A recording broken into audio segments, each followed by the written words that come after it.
Good morning. Happy Friday. It's a little misty.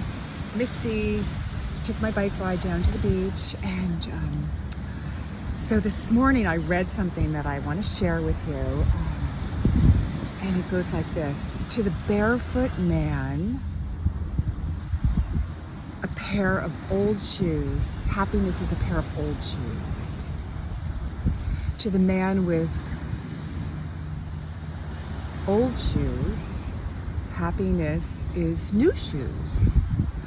To the man with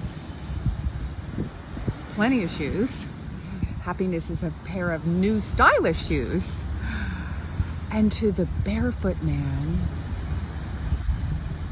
or to the man with no feet, happiness is being barefoot. So bottom line is, count your blessings. Be grateful for what you do have. And I read that this morning, and I went in my closet to pick out my sandals. I was like, oh my God, I have so many pairs of shoes. Like, isn't it crazy, this stuff? And it reminded me of, I have a shoe story. Well, first off, I once saw this embroidered pillow. I didn't buy it, but it said, one pair of shoes can change a girl's life. And you know what? I think that said, like, that was from Cinderella. But like Dorothy from The Wizard of Oz, a pair of shoes changed her life too. So there's always, like, you know, what is it with a girl in shoes? I have so many shoes, it's ridiculous. I'm sure I'm not the only one. And, but here's the thing. So I remember this great story about, well, not only about shoes, but it's about gratitude. I had this dream trip, like, something I had always wanted to do since college years. I went trekking in Nepal in 1997, and it was definitely like something that I had aspired and wanted to do, and I'm so glad I got so much from it. So I was one of 12 people. I went by myself, like with a group of 12, and we met at, a bunch of us met at JFK Airport to Kathmandu. We first went to India, in the New Delhi, and then on to Kathmandu, and spent 3 weeks trekking in the Himalayas. So it was amazing. But the cool thing that I was remembering today was, we were told, we got a letter, I think before our trip, that there would be a ceremony at the end, and we could bring children's clothes or whatever we were going to gift to our helpers. We had 5 Sherpas. Those are the people that speak English and that can, carry your camera or your day pack and, tell stories, and, and then there was 27 cooks and porters, people that carried our stuff, our tents and our sleeping bags. And I had a huge bag of like clothes and sweaters and rain poncho, and the average person then, this is interesting, the average person then, 1997, lived on $200 a year in Nepal. Okay, I think I spent that much on my hiking boots, okay, that I bought for the trip, and then some, all the stuff and the gear to go there, plus the plane ticket and everything else. But that's neither here nor there. Like, lucky me, lucky us, that we get to do these things. They live off the grid, and they don't even know what they don't have. They don't even know what they don't have, because they don't, no television, no electric, no plumbing.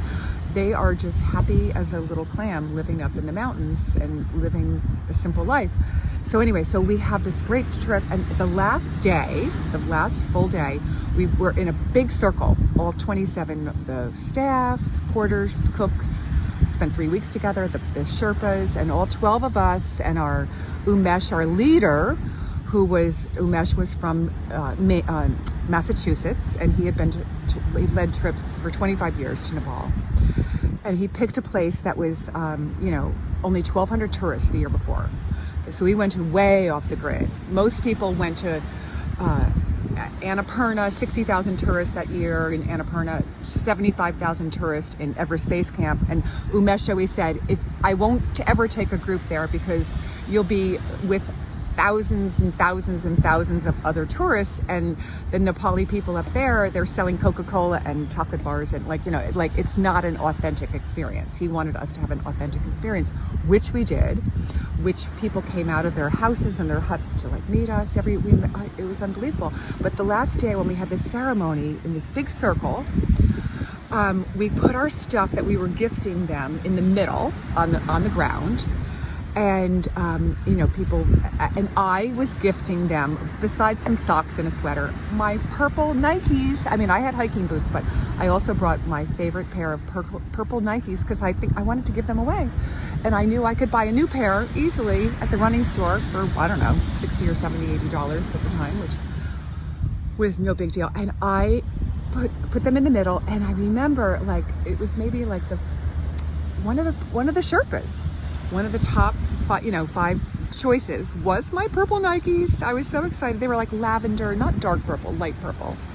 And he was all excited. He was going to have purple Nikes that would, and you know, and then they go through the line and they give away all our stuff. And so this is it. That was amazing. And they were so grateful. They were so grateful to get a used, you know, a gift, something new.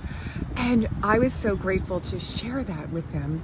And then, you know, when I came home that year, I mean, it began a whole process of voluntary simplicity, a process, still working on it, of living more simply, being grateful for what we have and not wanting more, like just, I remember coming home from that trip and opening up my sock drawer and almost feeling embarrassed of like, I can't believe I have so many socks in every color, cotton, wool, every fabric, every striped socks, solid socks, gingham socks, you know, argyle socks, whatever, like running, walking socks, gym socks, like, I know I'm not the only one with shoes and socks and like these things. So I just wanted to start giving them away and simplifying, and you know, less is more. And so I'm still there. I'm still working on it. Still working on that simplicity,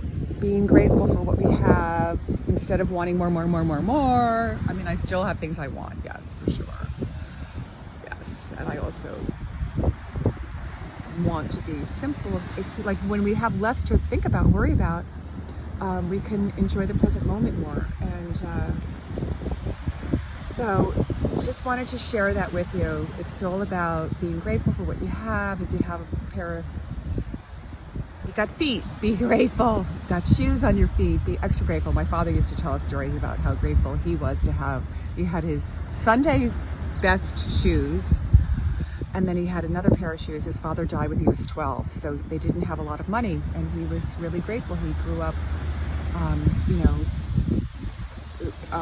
without a lot. And he always reminded us how lucky us kids were, and it's true. So be grateful, lots of love, have a happy Friday, kick off to the weekend. Lots of love, be grateful.